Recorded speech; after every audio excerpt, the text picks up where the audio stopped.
Apa yang kalian pikirkan saat mendengar tentang kantong ajaib yang bisa mengeluarkan benda apapun? Pasti pikiran kalian langsung tertuju pada Doraemon.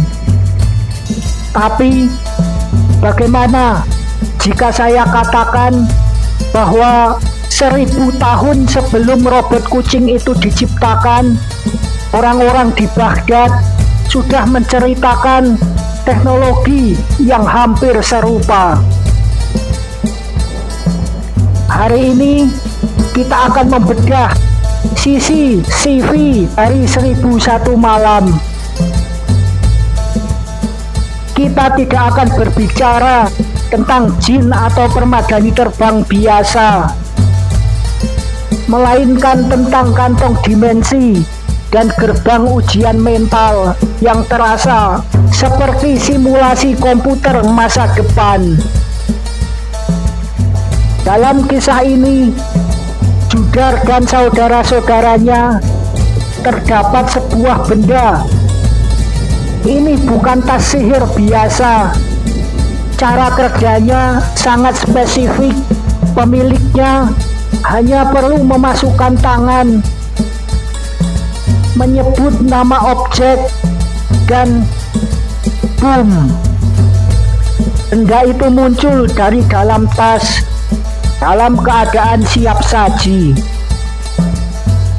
Di zaman modern, kita menyebutnya instant matter replicator atau 3D footprinter. Tas ini mengusung konsep infinitive strong atau ruang tak terbatas, persis seperti yang sering kita lihat di video game atau anime.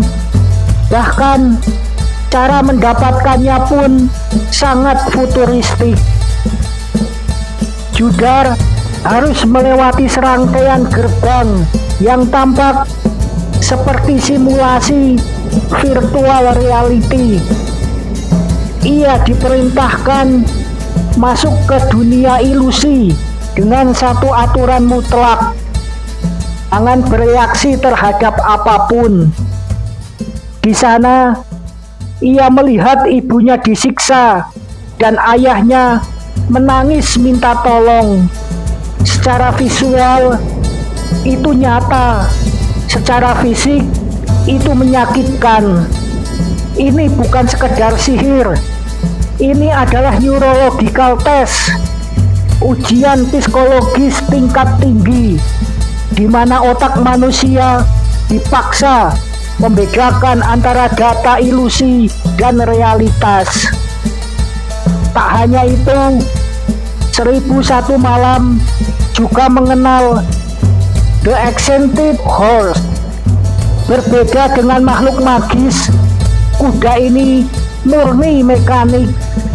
Ada tuas di lehernya untuk naik dan tuas tersembunyi untuk turun. Deskripsinya sangat teknis, menyebutkan ada roda gigi di dalamnya. Ini adalah imajinasi kuno tentang drone atau kendaraan udara pribadi. Mengapa ini semua ada? Karena saat itu Timur Tengah adalah pusat sains dunia yang mempelajari optik, robotika, dan astronomi. Fiksi ilmiah mereka adalah cerminan dari kemajuan teknologi yang mereka impikan.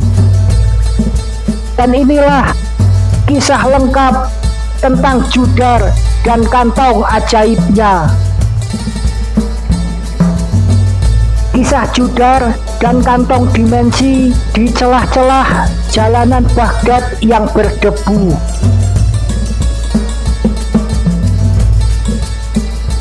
Di celah-celah jalanan Baghdad yang berdebu, hiduplah seorang pria bernama Judar. Hidupnya adalah cerminan dari kemalangan yang tak berujung. Sejak ayahnya wafat, Hari-harinya dihabiskan dengan memegang kail di tepi sungai, berharap pada nasib yang seringkali memalingkan wajahnya. Ia memiliki 2 saudara kandung, Salem dan Salim. Namun, mereka bukanlah pelindung. Mereka adalah lintah yang menghisap setiap keping dirham yang tersisa, meninggalkan Judar dan ibu mereka dalam kelaparan yang menggigit tulang. Suatu hari, ketika matahari tepat di atas kepala dan jala Judar kembali kosong, seorang musafir dari Maroko mendekatinya. Orang itu mengenakan jubah merah yang megah, menunggangi keledai yang tampak kelelahan. Tanpa basa-basi, si penyihir itu berkata, "Judar, dunia telah berbuat tidak adil padamu.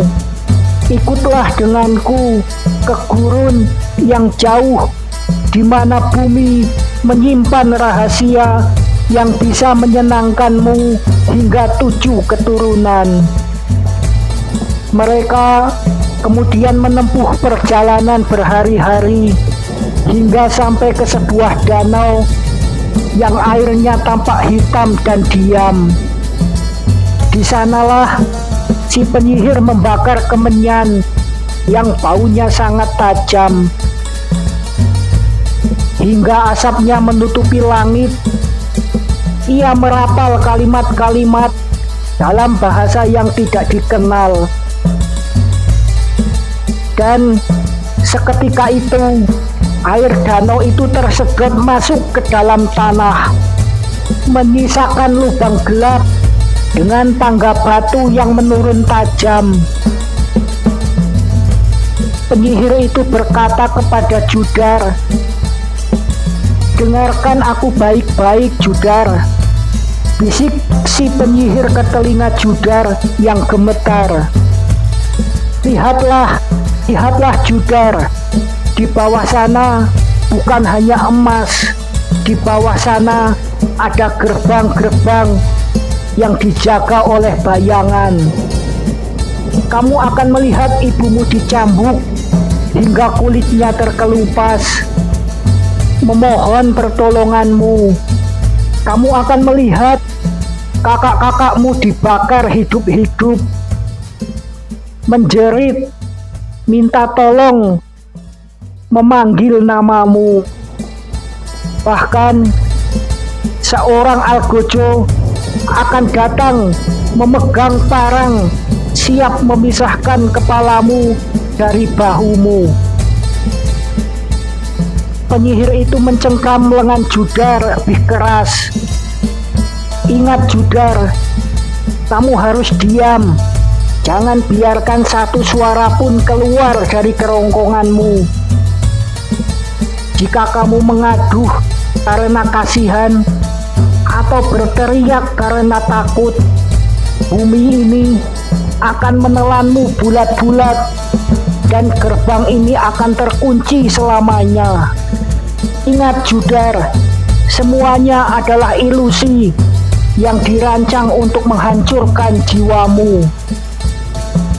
Setelah mendengar nasihatnya, Judar melangkah turun. Dinginnya gua menyambut kulitnya. Di gerbang pertama, Judar tersentak kaget. Sosok ibunya ada di sana, terikat dan berdarah. Matanya menatap Judar dengan penuh penderitaan. Ibunya berkata, "Judar, anakku, tegakah kau melihat ibumu disiksa seperti ini?" Sambil meratap menangis, lidah Judar terasa keluh, hatinya terkoyak. Namun Judar menggigit bibirnya hingga berdarah agar tidak bersuara. Ia terus berjalan, dan seketika sosok ibunya pun pecah menjadi debu. Ujian itu terus berlanjut. Ia melewati lautan api, namun tak terasa panas. Pedang yang menembus, namun hanya terasa seperti hembusan angin. Hingga suara-suara gaib yang membisikkan janji-janji palsu. Karena ketabahan yang lahir dari penderitaan hidupnya, Judar mencapai altar suci di ujung gua. Sesampainya di ujung gua, di sana Judar menemukan sebuah kantong kulit tua yang kusam dan juga cincin. Kemudian Judar mengambil keduanya dan keluar dari dalam gua.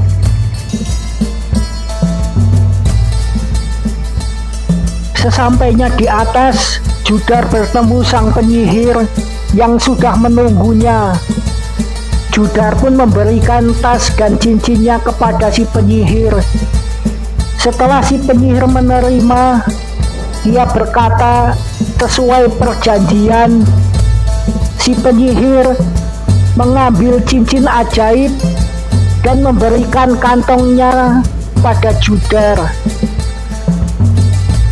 Kemudian si penyihir berkata kepada Judar, pulanglah Judar. Kantong ini adalah jawaban atas setiap lapar yang kamu rasakan. Kemudian si penyihir pergi menghilang ditelan badai pasir. Judar pun kembali pulang. Sesampainya di rumah, Judar duduk di lantai tanah bersama ibunya.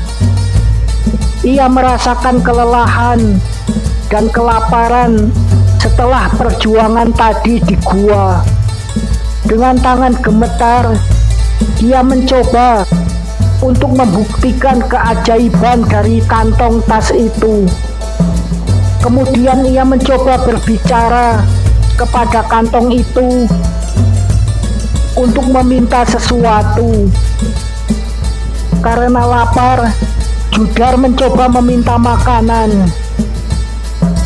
Aku ingin makanan yang layak untukku dan ibuku. Kemudian ia memasukkan tangannya ke dalam kantong kecil itu.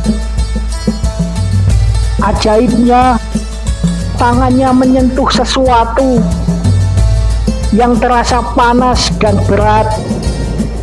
Kemudian ia menarik keluar sebuah nampan emas besar berisi domba panggang dan hidangan yang hanya tumbuh di surga. Kantong itu tidak memiliki dasar. Ia adalah gerbang dimensi menuju gudang tak terbatas. Setelah beberapa waktu berlalu, kabar tentang tas tanpa dasar itu sampailah kabar itu ke telinga kakak-kakaknya yang jahat, dan keserakahan pun dimulai. Karena sifat kedua kakaknya yang serakah, mereka pun ingin merampas kantong itu dari Judar. Salem dan Salim merencanakan untuk merebut kantong itu. Kemudian mereka membius Judar untuk mengambil dan mencuri kantong itu dan menjual Judar, saudara mereka sendiri, sebagai budak. Namun keajaiban kantong itu tidak pernah memihak pada tangan yang kotor. Tiap kali mereka mencoba menggunakannya, makanan yang keluar terasa hambar atau justru membawa petaka. Setelah bertahun-tahun menderita, Judar akhirnya berhasil kembali dan menjadi pejabat di istana. Namun, pengkhianatan belum berakhir. Di sebuah perjamuan malam, kakak-kakaknya menaruh racun di minuman Judar. Karena tidak tahu, Judar pun meminum minuman yang sudah beracun itu. Kemudian Judar pun tewas dibunuh oleh darah dagingnya sendiri demi sebuah benda yang bisa mengeluarkan makanan tanpa henti. Kantong ajaib itu pun akhirnya lenyap.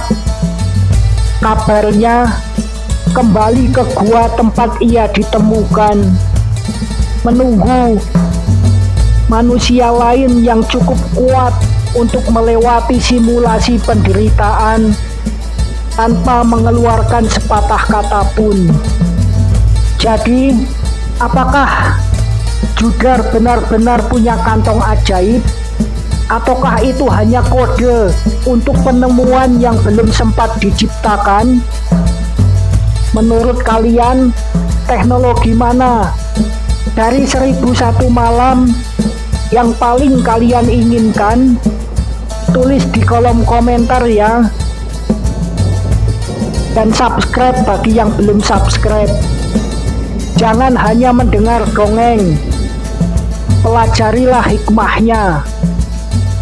Sampai ketemu di video berikutnya. Salam.